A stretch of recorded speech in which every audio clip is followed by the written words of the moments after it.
intermittent fasting with a low carb diet for weight loss. In this video, we're going to go over why I feel reducing your carbohydrates will make this intermittent fasting protocol work so much better for weight loss and improved health.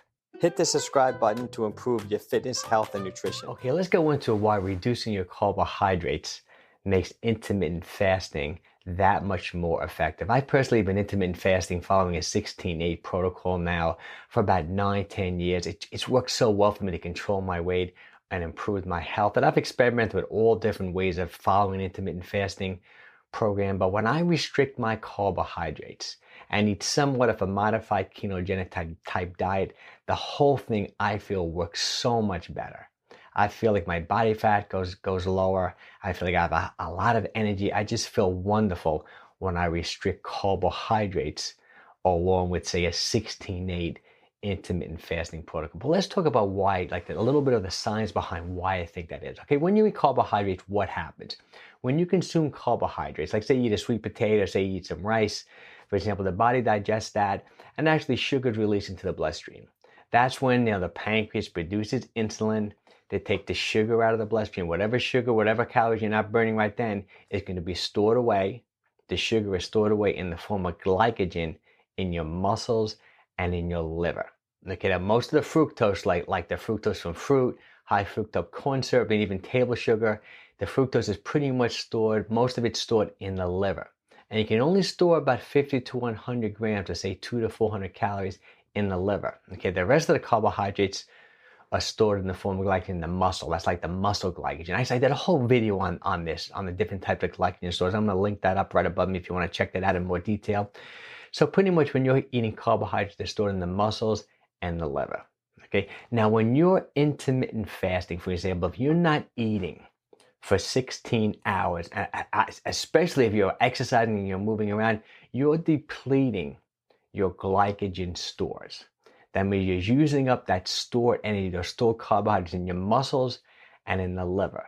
And hopefully, like my goal is, when I'm eating a moderate to low carbohydrate, say a modified ketogenic diet, I really want to deplete the amount of glycogen in my liver. And I only have anywhere between 200 to 400 calories of, say, fructose stored, glycogen form stored in my liver. So if I fast for 16 hours and I'm working out and I'm active and I'm busy during my day, I can really deplete my glycogen stores in my liver and get into a mild state of ketosis. And that's what happens pretty much. Like when there's no carbohydrates in your liver, the liver starts producing ketones and you start burning ketones. So you're pretty much converting fat into ketones once you deplete all the carbohydrates out of your liver. Okay, and that's the goal. So, but for example, if I was eating, say, an abundance of carbohydrates during my 8-hour eating window, I'd be like filling my liver up to the brim, or I'd be filling my muscles up to the brim with carbohydrates. So it would be much harder for me to get into a mild state of ketosis, even though I've been fasting for 16 hours. I even do OMAD a lot too. I did a great video about the OMAD diet too. You can check that out as well. So say I'm fasting for 20 hours on some days.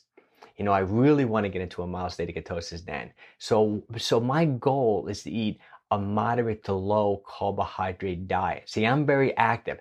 I can get myself into a mild state of ketosis eating, say, 100 grams of carbohydrates or less, but especially if I do like no fructose, meaning like I don't really eat fruits, no table sugar, no high fructose corn syrup, no processed foods with fructose in it. So even though I'm getting, say, 100 grams or like 75 to 100 grams of carbohydrates, I'm looking to fill up my glycogen stores in my muscles. Not filling up my liver with fructose. And that's the key to this. What makes intermittent fasting that much more effective is that if you can eat like a low fructose, a low sugar type diet and never really fill up that liver to the max. So whenever you're fasting, you're depleting those glycogen levels in the liver, which enables you to get into a mild state of ketosis.